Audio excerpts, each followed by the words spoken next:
Sundays ન્યૂઝમાં આપનું સ્વાગત છે। મહેંદી આર્ટિસ્ટ દિવ્યા પરમારની હત્યાના ગુનામાં વડોદરા પોલીસે આરોપીને સાથે રાખી ક્રાઇમ સીનનું કર્યું રિકન્સ્ટ્રક્શન। વડોદરાના અંકોડિયા વિસ્તારમાં એક યુવતીનો મૃતદેહ મળી આવવાની ચકચારભરી ઘટનામાં એ હત્યાનો ભેદ ઉકેલાયો છે। પોલીસની પ્રાથમિક તપાસમાં પ્રસ્થાપિત થયું છે કે આ મૃતદેહ દિવ્યા પરમાર નામની પ્રોફેશનલ મહેંદી આર્ટિસ્ટનો છે, જે ગત રવિવારે મહેંદી મૂકવાના એક ઓર્ડરના કામસર પોતાના ઘરેથી નીકળી હતી।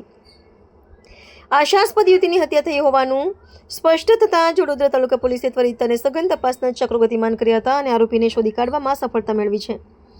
આ સનસનાટીભર્યા હત્યા કેસમાં પોલીસે રોહન વણકર નામના મુખ્ય આરોપીને ઝડપી પાડી કાયદાના સકંજામાં લીધો છે। પોલીસની પૂછપરછમાં સામે આવેલી વિગતો અનુસાર આરોપી રોહન વડોદરાના ગાય સર્કલ નજીક આવેલી ટી પોસ્ટ કાફેમાં નોકરી કરતો હતો, જ્યાં મૃતક દિવ્યા અવારનવાર ચા પીવા આવતી હતી। આ મુલાકાતો દરમિયાન બંને વચ્ચે પરિચય કેળવાયો હતો અને ત્યારબાદ પ્રેમ સંબંધ પાંગર્યો હતો, પરંતુ તાજેતરમાં બંને વચ્ચે કોઈ નજીવી બાબતે ઉગ્ર બોલાચાલી થતા આંતરિક ઝઘડો કરુણ અંજામ સુધી પહોંચ્યો હતો।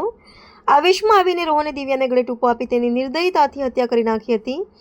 એક યુવા પ્રોફેશનલની આ પ્રકારે થયેલી હત્યાથી સમગ્ર પંથકમાં રેલાટી વ્યાપી ગઈ છે।